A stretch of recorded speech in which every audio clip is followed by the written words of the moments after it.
প্রথমেই আপনাদের অনেক ধন্যবাদ জানাই যে আপনারা আজকে আমাদের ডাকে এখানে উপস্থিত হয়েছেন এই সাংবাদিক সম্মেলনে। আগামীকাল বাংলার প্রথম দফার নির্বাচন আছে এবং তারই ঠিক প্রাক্কালে কয়েকটি গুরুত্বপূর্ণ বিষয় নিয়ে বক্তব্য আমাদের দলের পক্ষ থেকে আমরা রাখব। সেই কারণেই আপনাদের আবেদন জানিয়েছিলাম আমরা এখানে আসতে। আমি প্রথমেই আমার সহকর্মী, আমার রাজ্যের সাধারণ সম্পাদক কুণাল ঘোষ, তাকে তার বক্তব্য রাখার জন্য অনুরোধ করব।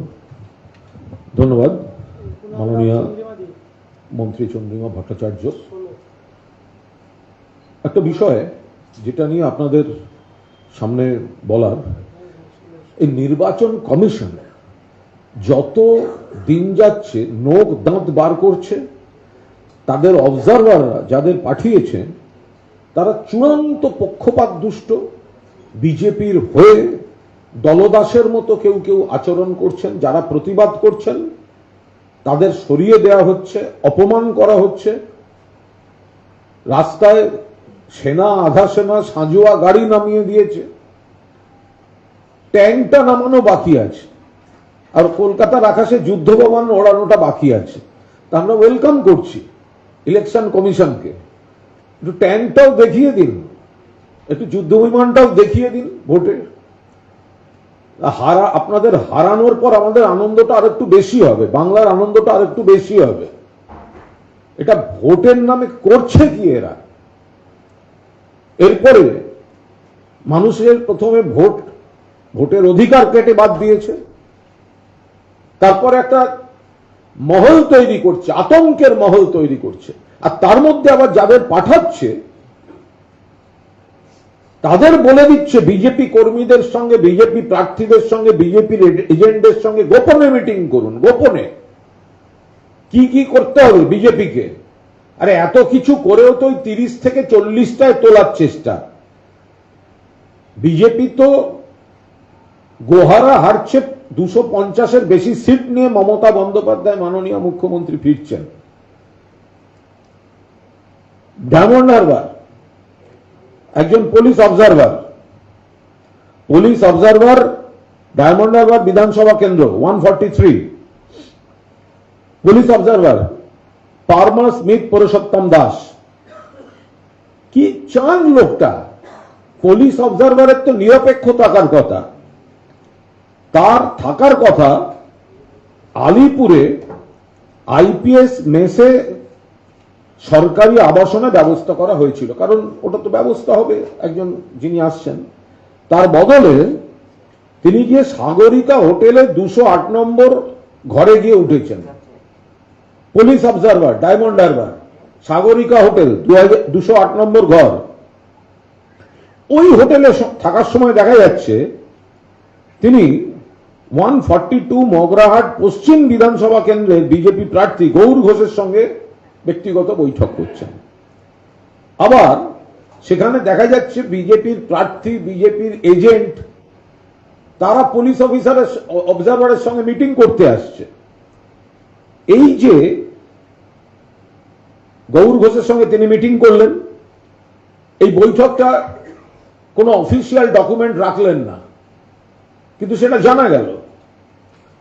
এবার একই জিনিস উনি করেছেন 143 ডায়মন্ড হারবার বিধানসভা কেন্দ্রের বিজেপি প্রার্থী দীপক কুমার হালদারের সঙ্গে মিটিং করলেন। তো পুলিশ অবজারভার তার আসল থাকার জায়গা ছেড়ে সাগরিকা হোটেলে ঢুকে তিনি সব গোপনে চুপি চুপি মিটিং করছেন কেন? আমরা একটা ভিডিও আপনাদের দেখাবো, যেই গোপনে আড়ালে সাধারণ মানুষের চোখের বাইরে পার্টিকুলার বিজেপি প্রার্থী এবং বিজেপির এজেন্টদের সঙ্গে তাদের এত কিসের বৈঠক? এটা নিরপেক্ষতাকে বিপন্ন করে দিয়েছে।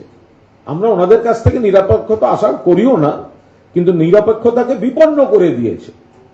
অবজারভার হ্যান্ডবুক পরিষ্কার ফেব্রুয়ারি 2024 বলছে যে অবজারভারদের আচরণ ও ব্যবহারের মাধ্যমে তাদের রাজনৈতিক নিরপেক্ষতা প্রদর্শন করতে হবে এবং পক্ষপাত দুষ্ট বলে মনে হওয়া উচিত নয়, কিন্তু ডায়মন্ড হারবারের পুলিশ অবজারভার যদি তার নির্দিষ্ট আবাসন ছেড়ে সাগরিকা হোটেলে 208 এবং তার পেছন পেছন পেছন পেছন বিজেপির প্রার্থী এজেন্ট নেতারা ঢোকে, তো তাহলে তো কোশ্চেন উঠবেই। আপনারা একটা ভিডিও দেখুন, অবজারভারের সঙ্গে কারা কারা সব দেখা করতে যাচ্ছে।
দেখলেন কিভাবে একজন পুলিশ অবজারভার, আমাদের কাছে যা সূত্র থেকে তথ্য এবং প্রমাণ এসেছে, যে তিনি কখন তার নিজের বাসস্থান ছেড়ে সাগরিকা হোটেলে গিয়ে উঠছেন এবং সেখানে বিজেপির প্রার্থী এবং তাদের এজেন্টদের সঙ্গে বৈঠক করছেন। এবং একাধিক জায়গায় যেটা দেখা যাচ্ছে যে বিজেপি এই সব মিটিং এর সময় সুযোগ নিয়ে তৃণমূল কংগ্রেসের যারা দক্ষ বুথ এজেন্ট, যারা সংগঠক, তাদের সব নাম দিয়ে দিচ্ছে যে এদেরকে হ্যারাস করতে হবে, এদেরকে ভোটের আগে অ্যারেস্ট করে ডিটেইন করে রাখতে হবে। বিজেপির সংগঠন নেই, বুথে বসার লোক নেই, বিএলএ 2 বুথ থেকে দিতে পারেনি। এখন এই পুলিশ অবজারভার আর ইলেকশন কমিশনকে কাজে লাগিয়ে তৃণমূলের যারা দক্ষ সংগঠক, বুথ করেন, ভোটারদের সঙ্গে নিয়মিত যোগাযোগ, তাদের গুচ্ছ গুচ্ছ নাম দিয়ে দিচ্ছেন। আর এই পুলিশ অবজারভার, এই ডায়মন্ড হারবারের যে ভদ্রলোক ফার্মার পুরুষোত্তম দাস, অবিলম্বে সরিয়ে দেওয়া উচিত। কেন থাকবে? কিসের জন্য থাকবে? পুলিশ অবজারভারের কোন কাজ থাকতে পারে বিজেপির ক্যান্ডিডেট আর এজেন্টদের সঙ্গে? আর দিকে দিকে সব কেন্দ্রে এই ধরনের দলদাস এজেন্ট কয়েকজন অবজারভারকে কাজে লাগিয়ে গুচ্ছ গুচ্ছ নাম দিয়ে দিচ্ছে। তাদের ভোটের আগে ডিস্টার্ব করে দাও, পুলিশ খুঁজতে যাক, ধরতে পারলে ভোটের দিন সন্ধ্যা অব্দি আটকে রাখো। এইভাবে ভোট করাতে চায় সেনা, আধা সেনা, সাজোয়া গাড়ি, আবার এই পুলিশ অবজারভার আর এদেরকে নামিয়ে বিজেপি রাজনৈতিকভাবে কতটা দেউলিয়া, কত রকম নোক দাঁত বার করছে, তারপরেও বাংলা থেকে প্রত্যাখ্যাত হবে। আবার দেখুন, সবাই কিন্তু এই আত্মসমর্পণ করেননি। এই অবজারভারের মতো বাকিরা কিন্তু আত্মসমর্পণ করেননি। এর আগের দিন আমরা বলেছিলাম যে কিভাবে মনোজ আগরওয়াল, সুব্রত গুপ্ত এই পর্যবেক্ষকদের উপর চাপ সৃষ্টি করছে। ইলেকশন কমিশন থেকে কিন্তু পর্যবেক্ষকদের সঙ্গে কমিউনিকেশন ঠিক নয়। অবজারভার আসবেন অবজার্ভ করতে, কিন্তু অবজারভার তাদের উপর চাপ সৃষ্টি করছেন ইলেকশন কমিশন থেকে মনোজ আগরওয়াল এবং সুব্রত গুপ্ত। এই অভিযোগ আমাদের কাছে আসে, আমরা সেটা জানিয়েছিলাম। কয়েকদিন আগে ইউপি ক্যাডারের একজন সিনিয়র অফিসার অনুরাগ যাদব, কোচবিহারের জেনারেল অবজারভার, এই বিষয়ে সিইসির সঙ্গে তীব্র মতবিরোধে জড়িয়ে পড়েছিলেন। একইভাবে হিমাচল ক্যাডারের 2004 ব্যাচের একজন আর এক অফিসার সি পালরাসু, জেনারেল অবজারভার, ইনি হিমাচলের প্রাক্তন সিও বটে। তিনি একেবারে অবজারভারদের যে গ্রুপ, হোয়াটসঅ্যাপ গ্রুপ, তাতে কিন্তু সিও কে আপত্তি তুলেছিলেন এই অনৈতিক কাজগুলোর জন্য। এই নিয়ে গ্রুপের মধ্যে অনেক আলোচনা হয় এবং সিও শেষ পর্যন্ত পোস্টগুলি মুছে দেন, তার সিও নিজের পোস্টগুলো মুছে দেন এবং তাকে গ্রুপ থেকে সরিয়ে দেন। বেশ কয়েকজন অবজারভার ধারাবাহিকভাবে অভিযোগ করে চলেছেন যে তাদের স্বাধীনভাবে নিরপেক্ষভাবে কাজ করতে দেওয়া হচ্ছে না। সিইও সুব্রত গুপ্ত এবং জ্ঞানেশ ভারতী, এই তিনজনের পক্ষ থেকে বিভিন্নভাবে তাদের চাপ প্রয়োগ করা হচ্ছে। আমরা যেদিন এই অভিযোগ তুলেছিলাম, সম্ভবত সেদিনকার সাংবাদিক বৈঠকে আমি ছিলাম, যেদিনকে এই অভিযোগটা তুলেছিলাম, তারপর আমাদের দলের বক্তব্যকে খণ্ডন করতে না পেরে ইলেকশন কমিশন বলেছিল অভিযোগটা ভুল। আজকে সেদিনকে আমরা বলেছিলাম সময় এলে তথ্য প্রমাণ পেশ করব। আজকে আমরা সেই অবজারভার পালরাসু, তার হোয়াটসঅ্যাপ গ্রুপে, সিইওর হোয়াটসঅ্যাপ গ্রুপে এই পালরাসু তার যে প্রতিবাদ হোয়াটসঅ্যাপ স্ক্রিনশট আজকে আমরা রিলিজ করে দিচ্ছি। এটা এর কপিও সংবাদ মাধ্যমের হাতে দিয়ে দেওয়া হচ্ছে। দেখুন, পালরাসু, জেনারেল অবজারভার 190 চুচুড়া, তিনি বলছেন, we general observers don't understand one thing. One, we were asked to observe and don't do anything. আমাদের কাজ ছিল অবজার্ভ করা। Two, now in West Bengal we are asked to do, বলছে সবকিছু করতে হবে। আমাদের পুরো উল্টো, আমাদের কাজ ছিল হচ্ছে অবজার্ভ করা, আর এখন আমাদের চাপ দেওয়া হচ্ছে এইগুলো করুন। Please clarify at ECI. I feel it is cheating by ECI. কে লিখছেন? অবজারভার। কোন observer? পালরাসু। In Delhi, ECI said we observers not supposed to interact with CEO. দিল্লিতে আমাদের বলা হয়েছিল সিইওর সঙ্গে কোনো ইন্টারাকশন হবে না। Today CEO is taking meetings either observers. এখানে সমস্ত রকম অবজারভারদের সঙ্গে তারা যোগাযোগ শুরু করেছে। এর পুরো ডিটেল আমরা আপনাদের দিয়ে দিলাম। এর থেকে প্রমাণ হয় যে ইসিআই পরিকল্পিতভাবে অবজারভারদের ওপর চাপ সৃষ্টি করছেন। কোন অবজারভার তারা একেবারে তো বিজেপি দলদাস কিছু বেছে পাঠিয়েছে, তারা চাপ সৃষ্টি এবং তাদের পুরোপুরি আত্মসমর্পণ করে কাজ করছেন, বিজেপি ক্যাডারের মতো আচরণ করছেন। আর কয়েকজন যারা নিরপেক্ষভাবে কাজ করতে চান তারা প্রতিবাদ করছেন, আর প্রতিবাদ করলে তাদেরকে কোণঠাসা করে দেওয়া হচ্ছে। এবং গোটা কাজটা অভিযোগ আসছে সিইও মনোজ আগরওয়াল, এপাশে সুব্রত গুপ্ত এবং জ্ঞানেশ ভারতী, মূলত তিনজনের নামে এই অবজারভারদের কাছ থেকে অভিযোগগুলো আসছে। বাকিটা তদন্ত নিশ্চিতভাবে সাপেক্ষ। ফলে আমি এই বিষয়টায় আপনাদের দৃষ্টি আকর্ষণ করে এই বলে আমার অংশটা শেষ করব যে ইলেকশন কমিশন অবজারভারদের পাঠিয়ে একদিকে গ্রাউন্ড লেভেলে গোপনে বিজেপি প্রার্থী এজেন্টদের ডেকে তাদের হয়ে বুথভিত্তিক তাদের সুবিধে পাইয়ে দেওয়ার কাজ করছে, আর দ্বিতীয়ত সেনা, আধা সেনা, যেগুলো সীমান্তে থাকলে পহেলগাঁওতে এতজন পর্যটকের প্রাণ যেত না, পুলওয়ামায় এত সেনা, আধা সেনা, উরি সেনা, আধা সেনা, মণিপুর জ্বলছে, সেখানে নরেন্দ্র মোদীরও যাওয়ার সময় নেই। আর সেখানকার থেকে বেশি ফোর্স পাঠিয়ে বসে আছে বাংলায়। বাংলার বিরুদ্ধে আগে ওরা তৃণমূল কংগ্রেসের সঙ্গে রাজনৈতিক লড়াইতে ছিল, এখন ওরা বাংলার মানুষের বিরুদ্ধে যুদ্ধ ঘোষণা করে দিয়েছে। তো আমরা ওদের ওয়েলকাম করছি। একটু ট্যাঙ্ক আর যুদ্ধ বিমানটা নিয়ে আসুন, তাহলে আপনাদের পুরো হারানোর পর পূর্ণ আনন্দটা পাবো। একটু ট্যাঙ্ক আর ইলেকশন কমিশন আর বিজেপিকে বলবো ট্যাঙ্ক আর যুদ্ধ বিমানটা একটু পাঠান, তাহলে আপনাদের যখন আমরা পরাস্ত করে বাংলার মানুষ ফেরত পাঠাবে, তাতে আমাদের পরিপূর্ণ আনন্দটা হবে। মাননীয় মন্ত্রী চন্দ্রিমা ভট্টাচার্য। ধন্যবাদ কুণাল ঘোষকে।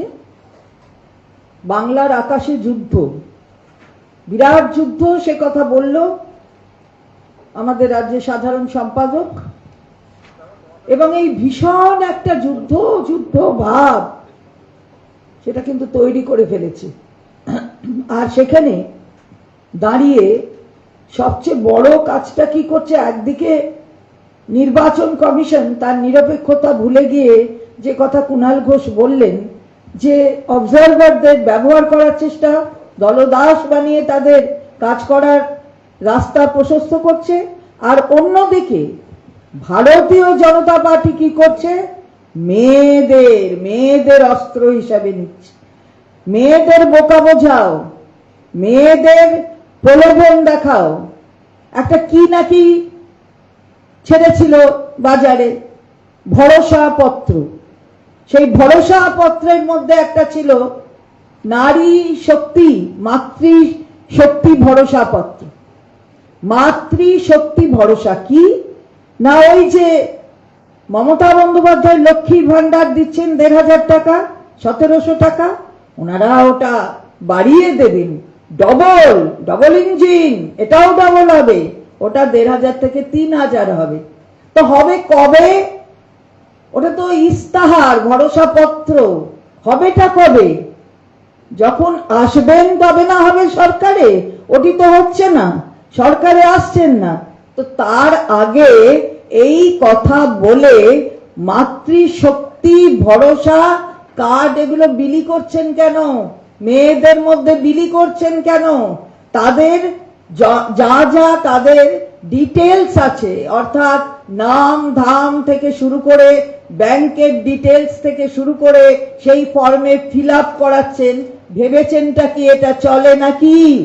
নির্বাচনী বিধি চালু হয়ে গেছে, আপনি সরকারে আসবেন তারপরে করবেন। সরকারেও আসছেন না, করতেও হবে না, কিন্তু নির্বাচনের বিধিটা ভঙ্গ করছেন। তার মধ্যে ফর্ম ফিল আপ করছেন, ভাবছেন মেয়েরা বুঝি বড্ড বোকা, তাই এই ফর্ম ফিল আপ। সবচেয়ে বিরাট ব্যাপারটা কি বলুন তো, এই ডিটেলস গুলো নিয়ে নিচ্ছে। ব্যাংকিং ডিটেলস থেকে শুরু করে সব ডিটেলস নেওয়া হয়ে যাচ্ছে। এই যে ব্যাংকের ডিটেলস নেওয়া হচ্ছে, তাতে তো আগামী দিন অনেক ব্যাংকিং ইস্যু হতে পারে। দেখা গেছে যে এরকম অনেক ধরনের ফ্রড হয়। কি হিসেবে এটা নিচ্ছেন? আমরা পরিষ্কার করে বলতে চাই যে এটা কিন্তু নির্বাচনের বিধিভঙ্গ এবং রিপ্রেজেন্টেশন অফ পিপলস অ্যাক্ট, সেটার ১২৩ নম্বর ধারাকে এটা তার বিরুদ্ধে। অর্থাৎ ১২৩ নম্বর ধারা কি বলে? ব্রাইবারি দেয়া যাবে না। ব্রাইবারি কোনো ইলেকশনের সময় হবে না, ঘুষ নয়। ব্রাইবারিটাকে এক্সপ্লেন করতে গিয়ে বলে দেওয়া হয়েছে যে এই ব্রাইবারিটার মানে কি। অর্থাৎ আপনি যে খালি টাকা দিচ্ছেন তা না, এই নানা ধরনের ক্যান্ডিডেট অথবা তার এজেন্ট যদি এই ধরনের প্রতিশ্রুতি দেয়, যখন নির্বাচন চলছে, নির্বাচনের বিধি শুরু হয়ে গেছে, তখন কিন্তু সেটাকে ব্রাইবারি হিসেবে ধরা হবে। এটা তো তাই করছেন। আমরা পরিষ্কার করে বলতে চাই এটা হচ্ছেটা কি এখানে। আমি আপনাদের মাধ্যমে সাধারণ যারা মহিলারা রয়েছেন তাদের কাছে আবেদন করব যে খুব সাবধানে আপনারা যখন আপনাদের কাছে আসবে এরকম ফর্ম ফিল আপ করার জন্য ভারতীয় জনতা পার্টির পক্ষ থেকে, তখন আপনারা তাদের বলবেন যে এটা ওরা করতে পারে কিনা। আর আপনার ডিটেলস দেবেন না, কারণ আপনার ডিটেলস দিয়ে দিলে ওই টাকাটা যা ব্যাংকে আছে সে চলে যাবে, কিন্তু কোন সময় চলে যাবে বলা যায় না। ফলে আমরা এর তীব্র বিরোধিতা করছি এবং এটা রিপ্রেজেন্টেশন অফ পিপলস অ্যাক্টের সেকশন 123টাকে ভায়োলেট করছি। তার সাথে সাথে আমরা বলতে চাই যে আপনারা কোনো সময় কি মেয়েদের ভালো চোখে দেখেন না? তারা স্বাবলম্বী হোক, তারা একটু উন্নত মানের রাস্তা তাদের জন্য প্রশস্ত করা হোক, সেটা আপনারা কোনোদিনই ভাবেন না। বিহারে দিয়েছিলেন তো 10,000 টাকা, আবার ফেরত চাইছেন। আমরা বলছি না, এসব ভিডিওগুলো ভাইরাল হয়ে গেছে, বিহারের যারা মহিলা তারা প্রতিবাদ করছে। কি ভেবেছেন মহিলাদের? আপনারা দিল্লিতে বলেছিলেন 2,500 টাকা করে দেবেন, দিয়েছেন? আজ অব্দি 2.5 পয়সা দিয়েছেন? 1 পয়সা দিয়েছেন? তার আগে মহারাষ্ট্রেও অনেক কথা বলেছেন, দিয়েছেন? এই 3টি তো নিদর্শন রয়েছে। বাবা, খালি তাই নাকি? মধ্যপ্রদেশে লাডলি বেহেনদের দারুণ ভালোবাসে, বাবারে বাবা। তা এই জায়গাগুলো দেখে নিয়েছে কিন্তু বাংলার মেয়েরা। বাংলার মেয়েদের এত ভাববেন না যে তারা কিছু বোঝে না, আপনি প্রলোভন দেবেন আর সেই প্রলোভনে বিশ্বাস করবে। তবুও আমরা আপনাদের সংবাদ মাধ্যমের মধ্য দিয়ে আমরা সাধারণ মহিলাদের সাবধান করতে চাই। ওরা কোনোদিনই মেয়েদের ভালো চোখে দেখে না, সম্মান করতে জানে না বলে বিরোধী দলনেতা এক সময় আমাদের বীরবাহা হাসদা মাননীয় মন্ত্রী তাকে বলেছেন যে জুতোর নিচে থাকার যোগ্য নাকি সে। তারপর গিরিরাজ সিং, কত রকম নারী বিদ্বেষী মানে অদ্ভুত নোংরা ভাষায় কথা আমাদের মাননীয়া নেত্রীর প্রতি, তার সে কুভাষা যা আমার মুখে আনতে আমার লজ্জা করে, এই ধরনের ভাষা তারা ব্যবহার করেছে। ফলে তারা কি চোখে দেখে সবাই জানে। আর এই তো সেদিন, এই তো একদিন আগে কি বললেন মাননীয় স্বরাষ্ট্রমন্ত্রী? এই দিদি, বাবা হয়ে গেল মাননীয় প্রধানমন্ত্রী, দিদি হয়েছিল।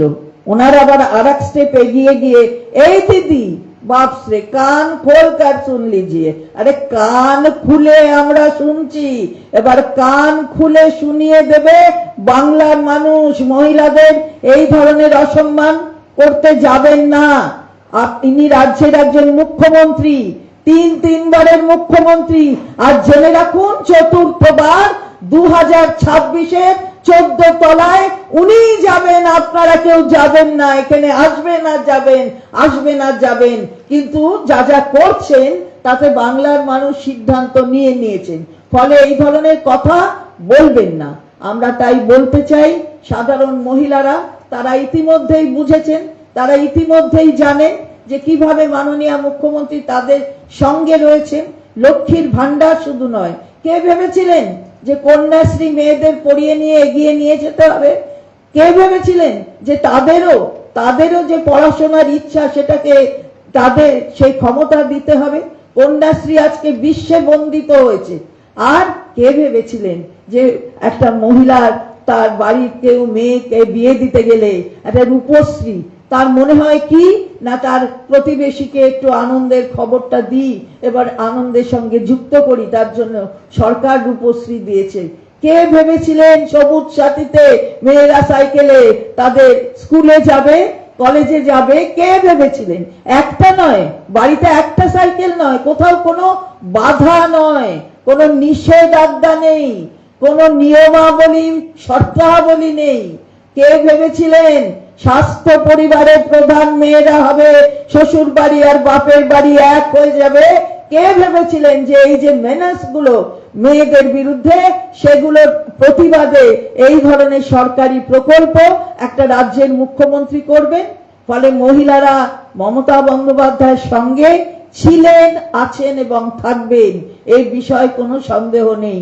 আমরা শুধু বলছি যে সাধারণ মহিলাদের কাছে আমার আবেদন থাকবে রাজ্য তৃণমূল মহিলা কংগ্রেসের পক্ষ থেকে এবং দলের পক্ষ থেকে, যে আপনারা যেমন আস্থা দেখিয়েছেন মমতা বন্দ্যোপাধ্যায়ের ওপর, গণতান্ত্রিক পদ্ধতির মধ্যে দিয়ে যিনি মহিলাদের সম্মান দিয়েছেন সবসময়, সেটা আপনারা নিশ্চিতভাবে সেই ভরসা রাখবেন, সেই আস্থা রাখবেন। কারণ মমতা বন্দ্যোপাধ্যায় যে অনেক কথা বলে না, এই যে প্রশাসনে যখন সংবিধান বলে 33% কম হবে না মহিলা সংরক্ষণ, তখন মমতা বন্দ্যোপাধ্যায় ইনি পঞ্চায়েতে 50% কমে হবে না সংরক্ষণ মহিলাদের বলেছেন। ফলে আকাশটা উন্মুক্ত, খালি খাতায় লেখা থাকে না, বইয়ের পাতায় লেখা থাকে না, সাদা কালো অক্ষরে না যে আমরা অর্ধেক আকাশ। আসলে অর্ধেক আকাশ করে দিয়েছেন মমতা বন্দ্যোপাধ্যায় তার বিভিন্ন প্রকল্পের মধ্য দিয়ে। তাই আমাদের আবেদন, ওদের ফাঁদে পা দেবেন না, ওদের ফাঁদে পা দেবেন না। এটা ভায়োলেট করছে সেকশন 123, এটা পানিশেবল অফেন্স। এর বিরুদ্ধেও পানিশমেন্ট ধার্য করা আছে, রিপ্রেজেন্টেশন অফ পিপলস অ্যাক্টে বলা রয়েছে। সেই যে দোষগুলো করছে, সেই যে অন্যায়গুলো করছে, তার বিরুদ্ধেও কিন্তু ইসিআই এর স্টেপ নেওয়া অত্যন্ত জরুরি এবং এখনই জরুরি। এর মধ্যে গিয়ে মডেল কোড ভেঙে এই কাজটা করতে পারে না। ওই যে কুণাল ঘোষ বলছিলেন যারা রয়েছে অবজারভার, দলদাস হয়ে থাকছেন কেন? আপনারা একটু মানুষের দাস হন না, আসুন না, দেখুন না, এগুলো তো প্রত্যক্ষ করুন কোথায় কোথায় যাচ্ছে।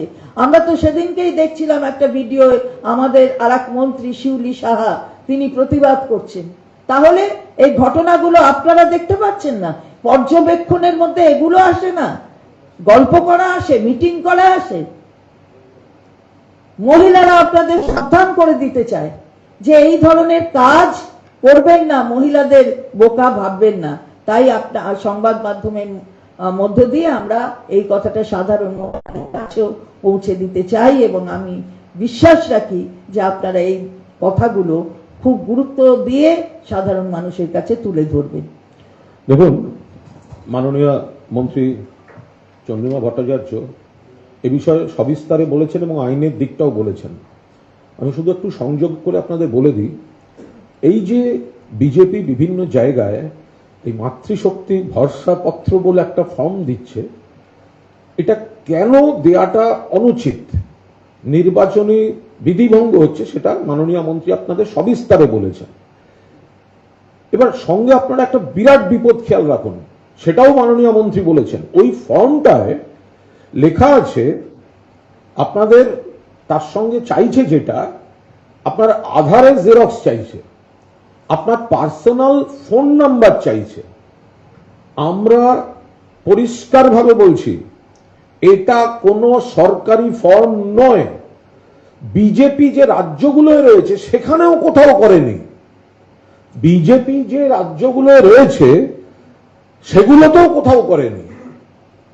কিন্তু এখানে যে আপনাদের দিচ্ছে, আপনারা যখন আপনাদের ডিটেলটা দেবেন, আপনি জানেন না সেটা কার হাতে গিয়ে পড়ছে, সেটা মিসইউজ হতে পারে। আপনার পার্সোনাল মোবাইল নাম্বার, আপনার আধার, সেগুলো বিজেপি তাদের হয়ে কে আসছে জানেন না। আমরা পরিষ্কার বলছি, কোন অবস্থায় এই ফর্ম বিলি হতে পারে না। তার সঙ্গে যোগ করছি, বিজেপির যে ব্যক্তি ফর্ম ফিল আপ করাতে আসছেন তার পরিচয়পত্র, নাম, ঠিকানা সহ থানায় জমা করুন। কারণ যদি আপনার ওই ফোন নাম্বার নিয়ে আপনার সঙ্গে কোনো পরবর্তীকালে অনভিপ্রেত ঘটনা ঘটে, তার জন্য দায়ী থাকবে কিন্তু ওই বিজেপি। যে ব্যক্তিরা ফর্ম ফিল আপ করাতে আসছেন আপনার কাছে, প্রথম কথা ফিল আপ করবেন না। কিন্তু যদি কেউ ভুলবশত ইতিমধ্যে করে থাকেন, তাহলে যে বিজেপির লোকটা এসছে আপনাদের ফর্ম ফিল আপ করাতে, আপনি যাকে যে ডকুমেন্ট চাইছে তার নাম, পরিচয় একেবারে রেকর্ড করে রাখুন এবং সেটা থানায় জমা করে দিন। এরা কাদের হয়ে আপনাদের ডকুমেন্ট নিতে আসছে, যে ফর্মটা দিচ্ছে তার সঙ্গে সরকারের কোনো সম্পর্ক নেই, প্রশাসনের কোনো সম্পর্ক নেই। ওই ফর্ম ফিল আপে কেউ কোনোদিন কোনো টাকা পেতে পারে না। বিজেপির যদি টাকা দেওয়ার থাকতো অন্য রাজ্যে তো সেটা করে দেখাতে পারতো, আমরা ওই রাজ্যে করেছি, নেই। কিন্তু বাইরের থেকে প্রচুর লোক আসছে, অজানা অচেনা লোক, তাদের হাতে নিজেদের মোবাইল নাম্বার, আধার এসব তুলে দেবেন না। আর যদি কোনো বিজেপি কেউ আনে, আবার বলছি, তাদের নাম, পরিচয় পারলে ফোনে রেকর্ড করে রাখুন, তাদের ছবি। ওই ফোন নাম্বার বা ওই নিয়ে যদি কোনো ঘটনা ঘটে, বিজেপির এই একটা ছেলেকে ছাড়া হবে না কিন্তু, যারা মায়েদের, বোনেদের পার্সোনাল তথ্য সংগ্রহ করছে। কোন অনভিপ্রেত ঘটনা ঘটলে বিজেপি যে লোকটা ওই ফর্ম ফিল আপ করাতে গেছে বা ফর্ম ফিল আপের জন্য বোঝাতে গেছে, যথাযথ আইনি ব্যবস্থা যথাসময়ে হবে। একবার ভিডিওটা দেখে নেব, দিদি আরো একটু ইলাবোরেট করে দেবেন ওই পার্টটা।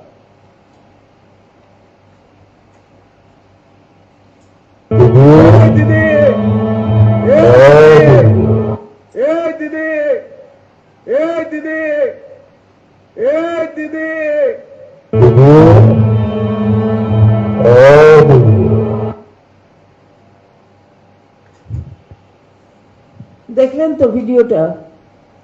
মানে স্বরাষ্ট্রমন্ত্রী প্রধানমন্ত্রীকে ফলো করতে হবে না, প্রধানমন্ত্রী ও দিদি আর উনি হলেন এই দিদি, বা যেন মনে হচ্ছে কি একটা মানে এরা কারা এই ধরনের এরম ধরনের আচরণ, এরম ধরনের কথাবার্তা কারা বলে, কিরম যেন গুন্ডা গুন্ডা ভাব, এরকম একটা টাইপ। যারা গুন্ডাগার্দি করে তারা এই ধরনের কথা বলে। একজন স্বরাষ্ট্রমন্ত্রীর কাছ থেকে এটা আশা করা যায় না। এই দিদি মানে থ্রেট করছেন, কিসের থ্রেটনিং? এখানে এসে কথা বলতেই শেখেননি এখনো, রাজ্য কি সামলাবেন? একটা মহিলা মুখ্যমন্ত্রী, আমি আবারও বলছি যে মুখ্যমন্ত্রী, তিনি মুখ্যমন্ত্রী, তবে হ্যাঁ তিনি মহিলা, তাহলে বুঝতে হবে যে মহিলাকে সম্বোধন কি করে করতে হবে এবং তার সঙ্গে আচরণটা কি করে করতে হবে।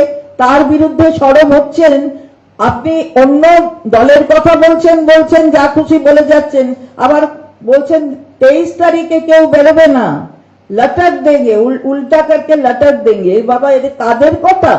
এ তো মস্তানদের কথা। লটক দেंगे স্বরাষ্ট্রমন্ত্রী, উনি এত লটকানো বোঝেন কি করে তাও তো বুঝি না। আমাদের তো চিন্তার মধ্যেই আসে না যে কাউকে ধরে আবার লটকে দেব, কিরম করে হয় এটা? মাননীয় মুখ্যমন্ত্রীকে এই ধরনের থ্রেটনিং দিয়ে তার দলের কর্মীদের এইভাবে অসম্মান করে উনি কে বলার? উনি কি নির্বাচন কমিশন? নির্বাচন কমিশন উনি কি এক হয়ে গেছেন? 23 তারিখে কে বাজারে বেরোবে, রাস্তায় বেরোবে উনি ঠিক করে দেবেন না? ভোট দিতে বেরোবে না, বাড়িতে বসে থাকবে, ভোটটা তাহলে ওরা ঠিক করেছে যেভাবে সেভাবে হবে। আরে বাপু, এটা বাংলা, এটা মনে রাখতে হবে। বাংলায় এইসব ভয় দেখিয়ে থ্রেট করে কিছু করা যাবে না। এই তো ফলো করেছেন, এইটাই তো ফলো করেছেন প্রধানমন্ত্রী। দিদি ও দিদি, আর উনি বলছেন এই দিদি। বাবা, তা আমরা তীব্র বিরোধিতা করি। আপনি আপনার আচরণকে সামলে রাখুন, আচরণটা একটু বুঝুন কিভাবে করতে হয়। দলের পক্ষে বলতে আসছেন মানেই যুদ্ধের উপরে বিমানের আসা যাওয়া, আরে বলেছে খালি কি ট্যাঙ্ক আসতে কি বাকি আছে, আর বাকি দেখছি সব সাজোয়া গাড়ি ঘুরছে। বাপরে বাপ, এটা নাকি একটা ভোট হচ্ছে কোথাও। হ্যাঁ একেবারে। তো এই জায়গায় দাঁড়িয়ে আমরা বলতে চাই, আসছেন আসুন, কে থাকবে? আপনিও তো অন্য জায়গা থেকে এসছেন, এসে এখানে বসে আছেন, ভোট চলছে কি করে বসে আছেন? অন্য নাকি কোথায় কোথায় সব নির্বাচনের বিধি অনুযায়ী যারা পর্যটক এসছেন, যারা বাইরে থেকে বেড়াতে এসছেন, সবাইকে বলেছেন যার যার জায়গায় চলে যাও, হোটেলে থাকা যাবে না। আপনারা কি করে থাকছেন আমরা তো এটাও বুঝতে পারছি না। ফলে এই ধরনের কথা বলবেন না, এই ধরনের আচরণ করবেন না। বাংলা কিন্তু সরব হবে এর বিরুদ্ধে। এই ধরনের সম্বোধন করে মাননীয় মুখ্যমন্ত্রীকে আপনি অসম্মান করতে পারেন না। একজন বাংলার মুখ্যমন্ত্রী, বাংলার মেয়ে, তাকে সামলাতে না পেরে প্রধানমন্ত্রী থেকে স্বরাষ্ট্রমন্ত্রী থেকে গোটা বিজেপি বাংলায় এসে ঘুরে বেড়াচ্ছে। ওই করতে গিয়ে স্বামী বিবেকানন্দ আর সুভাষচন্দ্র বোস গুলিয়ে ফেলছে। উত্তরবঙ্গ উত্তর বিহার হয়ে যাচ্ছে, কি যে হচ্ছে তা বোঝা যাচ্ছে। আর একটা খুব সিরিয়াস বিষয় হচ্ছে, অমিত শাহ এখানে এত সময় দিচ্ছেন দিন, কিন্তু আপনি হচ্ছেন দেশের ব্যর্থতম স্বরাষ্ট্রমন্ত্রী। আপনি নিজের কাজের কৈফিয়তটা দিন না। পহেলগাঁওতে ঢুকে জঙ্গিরা মেরে গেল এতগুলো টুরিস্ট এবং বাংলার এতজনকে, একজনও ধরা পড়েনি। আঙুল চুষছিলেন। মণিপুর জ্বলছে, আঙুল চুষছেন। পুলওয়ামা ঘুমোচ্ছিলেন। উরি, এইসব আধা সেনা জওয়ানদের প্রাণ যাচ্ছে, আর আপনি এখানে পাড়ার গুন্ডাদের ভাষায় একজন মহিলাকে অপমান করছেন। ব্যর্থতম স্বরাষ্ট্রমন্ত্রী আগে নিজের কাজ নিজে সামলান। টানা পশ্চিমবঙ্গে থাকার ইচ্ছা হয়েছে তো 4 তারিখ দুপুরের পরেও থাকবেন, আমরা আপনাকে একটু মিষ্টিমুখ টিষ্টিমুখ করিয়ে তারপর ফিরবেন আপনি। কাল প্রথম দফার ভোট, তার আগে বিচারাধীন 136 জনের ভোটাধিকারের কথা বলা হয়েছে। ট্রাইব্যুনালের মাধ্যমে নিষ্পত্তি হওয়া প্রথম দফা সাপ্লিমেন্টারি তালিকা প্রকাশ হয়েছে। প্রচন্ড স্লো কাজ করছে, এটা দিদি বলবেন। ট্রাইব্যুনাল যেটা এত ভরসা, যে লড়াই করে মমতা বন্দ্যোপাধ্যায় তো লড়াইটা দিয়েছেন এই বৈধ ভোটারদের নাম বাদ দেওয়ার জন্য, এই যে নামটা উঠলো তার মানে অন্যায়ভাবে বাদ দেওয়া হয়েছিল, তার মানে আরো অন্যায়ভাবে আরো অনেকের নাম বাদ রয়েছে। এই ট্রাইব্যুনালে হয়েছে তো মমতা বন্দ্যোপাধ্যায়ের উদ্যোগে, সুপ্রিম কোর্টের হস্তক্ষেপে, কিন্তু এবার ওরা সেটাকে স্লো করিয়ে কাজ করাচ্ছে। বিচারকদের উপর আমাদের পূর্ণ আস্থা, কিন্তু তাদের যদি সেট আপ না দেওয়া হয়, কাজ ইলেকশন কমিশন ঠিকভাবে না করায়, সে কাজে গতিটা আসছে কি করে? ট্রাইব্যুনালটা দিদি একটু না, এটাই ঠিক কথা বলেছেন একেবারে কুণাল ঘোষ, যে আমাদের সম্পূর্ণ আস্থা জুডিশিয়ারির উপর। আর এটা লজ্জা না, ইসিআই এর লজ্জা না যে ইলেকশন কমিশনের কাজটা জুডিশিয়ারি তার হাতে চলে গেছে? এতে এর থেকে লজ্জাজনক কিছু হতে পারে না। এবং তার ইনফ্রাস্ট্রাকচার ঠিক করে দেওয়া, সবকিছু তাকে এই কাজগুলো করতে যা যা প্রয়োজন সেই ব্যাপারগুলোকে সঠিক সময় সঠিকভাবে দেওয়া, কোনোটা করছে না। এগুলো সবই কিন্তু পরিকল্পিত। তাই জুডিশিয়ারির কাজ করছে, কিন্তু জুডিশিয়ারির কাজ যাতে স্লট গতিতে হয় সেটা দেখছে হচ্ছে নির্বাচন কমিশন। এটা একটা ঘৃণ্য আচরণ ইলেকশন কমিশনের পক্ষ থেকে।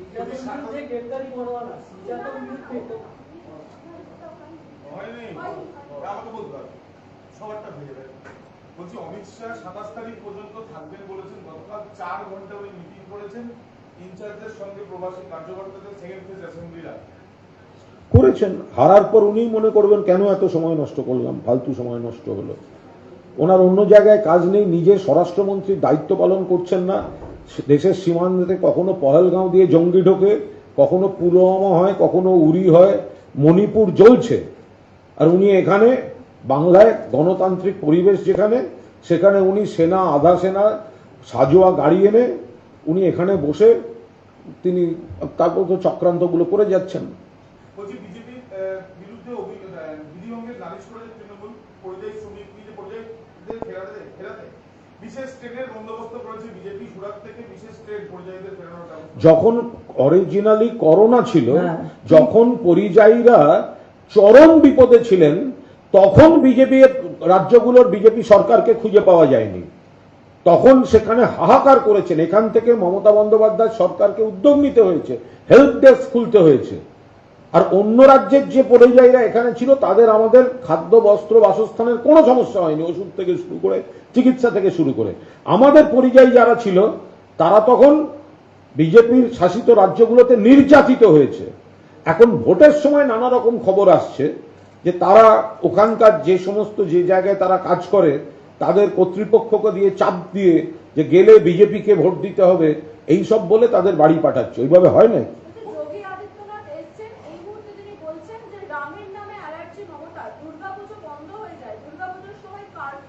এটা ডাহা মিথ্যাবাদী, এগুলো আপনারা কি করে প্রশ্রয় দেন?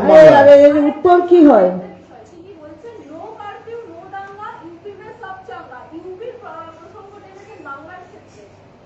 এটা আমি একটা জিনিস বুঝতে পারছি না। আমি একটা পাগলাগারদ থেকে যদি হঠাৎ কোনো পাগল এসে বলে যে বাংলায় দুর্গাপুজো হয় না, তা আপনারা সাংবাদিকরা তার রিয়াকশন নেবেন নাকি তাকে বলবেন যে বাংলায় দুর্গাপুজো হয়? কোনটা আপনি করবেন? যে বাংলায় দুর্গাপুজো হয় না কোনো পাগলে বিশ্বাস করবে? যখন মুখ্যমন্ত্রী মমতা বন্দ্যোপাধ্যায় প্রত্যেকটা পুজো কমিটিকে আর্থিক সাহায্য করেন যাতে এই অর্থনীতিটা আরো ছড়িয়ে যায়, তখন সবার আগে বিরোধিতা করে এই বিজেপি। তাদের হয়ে যোগী আদিত্যনাথ বড় বড় কথা বলতে আসছেন। উন্নাও সামলাতে পারেন না, হাতরাস সামলাতে পারেন না, প্রয়াগরাজ সামলাতে পারেন না, কুম্ভমেলায় পিষ্ট হয়ে গেল, আগুনে অগ্নিদগ্ধ হচ্ছে, পিষ্ট হয়ে মারা যাচ্ছে, সামলাতে পারেন না, এখানে এসছেন মিথ্যাচার করতে। 4 তারিখ বিকেলের পর এখানে জ্ঞান দিতে আসুন না একবার। 4 তারিখ বিকেলের পর আসুন। হ্যাঁ, 27-এ যাবেন বললেন না আপনি? 27-এ 4 তারিখে আসবেন তো? 4 তারিখে কিসের উত্তরপ্রদেশ মডেল? উত্তরপ্রদেশ মডেল হচ্ছেন উত্তরপ্রদেশ মডেল হাথরাস। নয়ডা। নয়ডায় আগুন জ্বলছে, নয়ডায় আগুন জ্বলছে, হাতরাস, উন্নাও, প্রয়াগরাজ, নয়ডা, পরের পর ঘটনা চলছে। কি উত্তরপ্রদেশ মডেল দেখাচ্ছেন যোগী আদিত্যনাথ? আর বাংলা নিয়ে কথা বলতে আসছেন, নেতাজি সুভাষচন্দ্র বসুর উদ্ধৃতিকে স্বামী বিবেকানন্দ বলে চালান।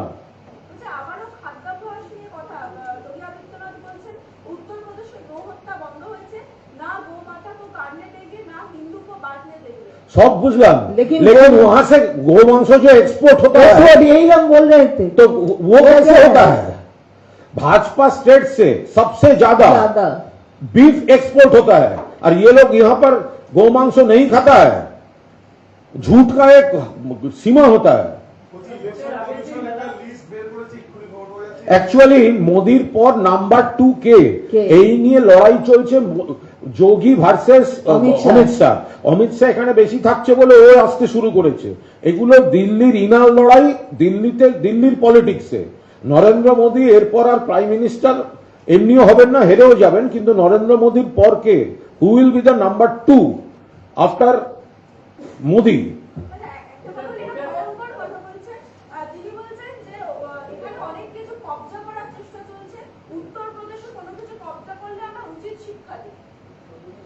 বোকা বোকা, তোমার প্রশ্নের একটা মাথা মুন্ডু থাকবে তো। কোনো অনেক কিছু কবজা, মানে কি কবজা করার চেষ্টা হয়েছে?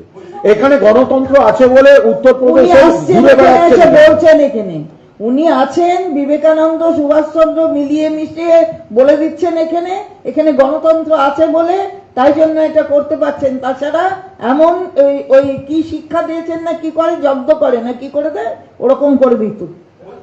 আমাদের ওদের ওখানে কোনো ঘটনা ঘটলে আমাদের টিমকে তো এয়ারপোর্ট থেকে বার করে দেন, তখন গণতন্ত্রটা কোথায় থাকে? স্পটে যেতে দেন?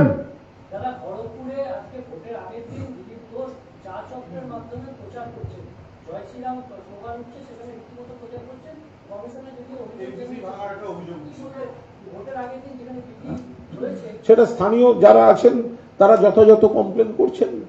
যেখানে যেখানে বিধি ভঙ্গের বিষয় আসছে, তো ওখানে আমাদের দলীয় নেতৃত্ব আছেন, তারা কমপ্লেন করছেন। এতই যদি মানুষের সমর্থন থাকে তাহলে এইটা করবার দরকার হচ্ছে কেন? এই আগের দিনে বিধি ভঙ্গ করে দরকার হচ্ছে কেন? ইলেকশন কমিশন একটা লিস্ট বের করেছে 294 জনের, এবং কিছুক্ষণ আগেই, এবং সেখানে তারা বলছে এরা ট্রাভেল মেকারস।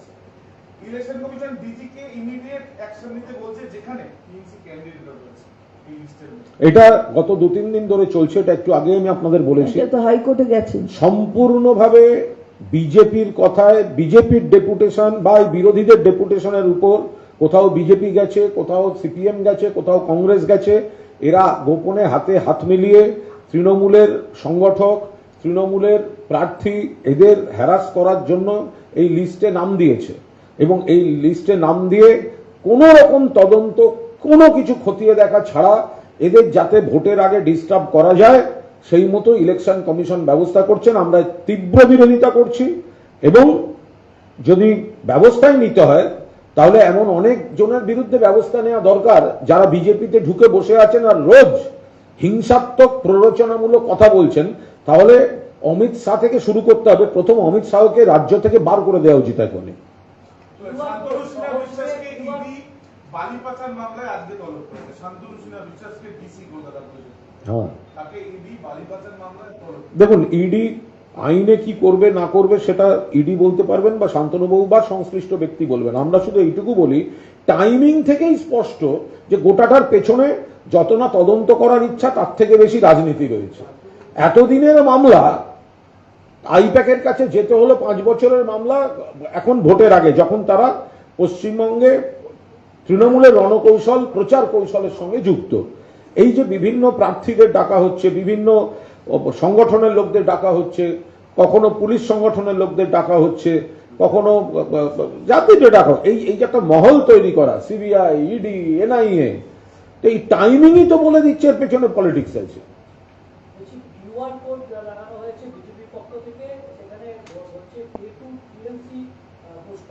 এখানে স্ক্যান করলে তৃণমূলের বিভিন্ন দুর্নীতি সেগুলো আসবে সামনে, এটা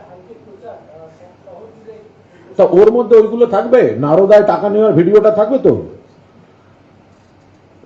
আসামের মুখ্যমন্ত্রীকে যখন বিজেপি বলেছিল একে গ্রেপ্তার করা দরকার, সেই ভিডিওটা থাকবে তো? যখন আজকের বিরোধী দলনেতা পশ্চিমবঙ্গের ইউটিউবে রয়েছে যে জয়সায়ের সম্পত্তি এত বাড়লো কি করে, অমিত শাহ জবাব দাও, সেটা থাকবে তো? সারা দেশে যতগুলো লোককে অন্য দলের বিজেপি চোর ভ্রষ্টাচার বলে অ্যারেস্ট চেয়েছিল, সেগুলো তো ওয়াশিং মেশিনে নিয়ে তারাই বিজেপির কেউ অপোজিশন লিডার, কেউ চিফ মিনিস্টার, কেউ ডেপুটি চিফ মিনিস্টার, মহারাষ্ট্র থেকে, আসাম থেকে, বাংলা থেকে সব, তো তাদের নাম আর লিস্টটা ওই সব দেখতে পাওয়া যাবে তো? এফস্টিং ফাইল থাকবে ওখানে? ওখানে ওই বাইরে গিয়ে কি কি করেছেন, কাদের সঙ্গে নেচেছেন, কি করেছেন, ওগুলো থাকবে?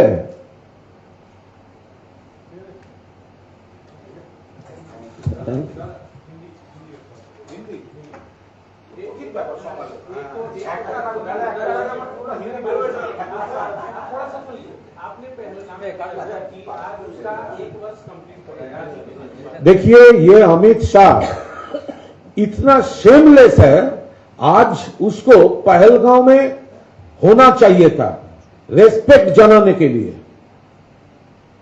पहलगांव में only due to failure of government of India, ये मोदी सरकार और Amit Shah extremist, they killed huge number of tourist including from Bengal. वो भूल गए हैं Amit Shah, it was his failure. Pulwama, Uri, Pahalgam, Manipur, एक के बाद एक इशू, ये अमित शाह का फेल्यूर है। आज तो ये 1 ईयर जो हो रहा है, ये भाजपा वाला मोदी, अमित शाह, वहां पर होना चाहिए था, उस गांव में होना चाहिए था बॉर्डर के पास। लेकिन वो लोग अपने काम छोड़ के, ड्यूटी छोड़ के यहां पर पॉलिटिक्स कर रहा है। वहां पर CISF, central force, BSF, army border में रहना चाहिए था, और वो बंगाल में भेज रहा है। राहुल गांधी को सभा करने के लिए अनुमति नहीं, कौन अनुमति नहीं दिया? राहुल गांधी वो जानते हैं, जो बंगाल में आके वो तृणमूल कांग्रेस के खिलाफ जो बोला, वो पाप किया। एक टाइम था जब उसका पिताजी राजीव गांधी को गली गली में शोर है, राजीव गांधी चोर है, वो बोला था, ये भाजपा और सीपीएम ने, और ममता बनर्जी उसको प्रोटेस्ट किया था। और राहुल जी आज ममता बनर्जी के खिलाफ यहां बोल रहा है, ये पाप है। इसीलिए वो थोड़ा इधर उधर करके वही नहीं आ रहा है। लास्ट क्वेश्चन, बीजेपीएमसी है निशिकांत दुबे, उन्होंने कहा है कि जो बॉर्डर है काफी हद तक खुला हुआ है, जहां से घुसपैठ होती है। कैसे क्यों खुला? खुला क्यों है? इसका जवाब कौन देगा?